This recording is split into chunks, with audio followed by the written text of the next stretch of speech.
Hi everyone, and welcome to this introduction and installation guide for OGS Core. To follow along with this tutorial, you'll need a copy of OGS Core which you can download for free from Fab. Once that's done, simply install it through the Epic Games Launcher for your version of Unreal Engine. Now let's enable the plugin in a project. Here I have a fresh project that I just created. To enable OGS Core, go to Edit, Plugins, search for OGS Core, and enable the plugin. Unreal will prompt you to restart the editor. Just click Restart. Now that everything is set up, let's take a look at what OGS Core actually is.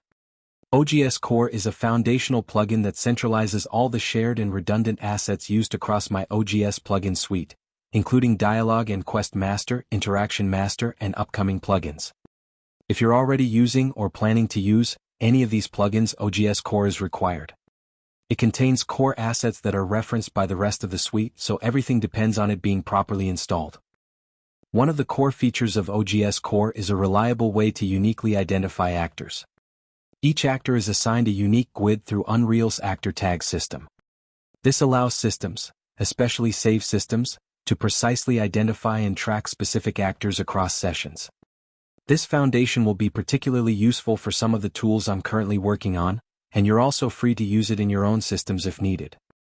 Additional utility functions will be added over time to expand this functionality. OGS Core also includes preconfigured controller input data assets designed to work seamlessly with Unreal Engine's common UI system. These assets define the mapping between specific inputs and their corresponding icons. OGS Core comes with ready-to-use configurations for keyboard and mouse, as well as PlayStation 5 and Xbox controllers. To use these assets, your project needs to be set up with common UI and enhanced input support. Go to Edit, Project Settings, search for Enhanced, and enable Enhanced Input Support.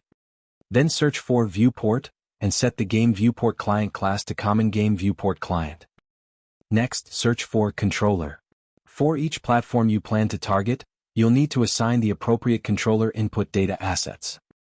For example, in this project I'm targeting Windows, so I'll assign the Xbox controller inputs and the keyboard and mouse inputs for Windows. If you don't see these assets, make sure that engine content and plugin content are enabled in the content browser. If you open any of these assets, you'll notice that the input brush data maps are already fully configured. If something is missing, you can simply duplicate the asset, move it into your project's content folder, and add any additional inputs you need. The same setup is provided for both Xbox and PlayStation 5 controllers. Once everything is properly configured, click Restart now. Now that everything is properly set up in your project settings, Common UI will automatically handle displaying the correct input icons based on the player's current input mapping context.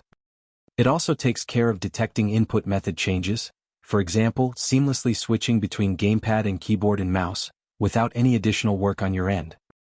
Under the hood, your project settings simply reference the appropriate controller input data assets depending on your target platform, making the whole system flexible and easy to integrate. The OGS Core setup is now complete. If you want to see how to display on-screen controls in your project, stick around, I'll show you how right now. Otherwise, you're good to go and you can move on to setting up the other plugins you plan to use. If you're still here, it means you want to see how to use controller input data to display input actions directly in your UI. Let's start by creating a widget blueprint that we'll use for this example. For the parent class, select Common User Widget.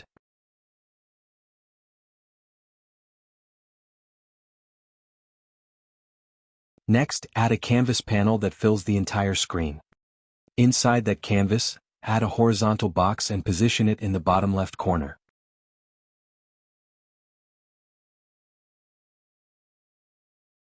Inside the horizontal box, add a size box set to 100 by 100.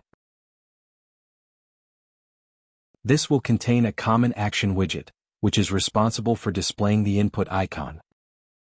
To make it work, simply assign an enhanced input action to the common action widget. Everything else is handled automatically. For this example, we'll use the jump input action. Now, still inside the horizontal box, add some text to describe the action. You can use a common text widget for this. This also allows you to take advantage of the default text styles provided with OGS Core. The plugin includes preconfigured fonts and styles for common UI, which are also used across the rest of the OGS plugin suite. Center the text and set it to jump. At this point, our UI is ready, we just need to display it. To do that, open your player controller class. At the end of the begin play event, create the widget and add it to the viewport. Set it up like this.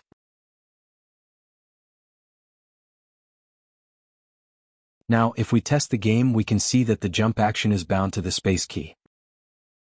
And if I plug in an Xbox controller, Common UI automatically detects the input method and updates the icon accordingly.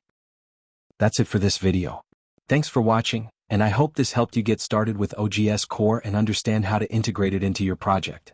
If you have any questions or run into any issues, feel free to leave a comment. I'll do my best to help. And if you're using other plugins from the OGS suite, make sure to follow the setup guides for each of them, as they all rely on OGS Core. See you in the next one.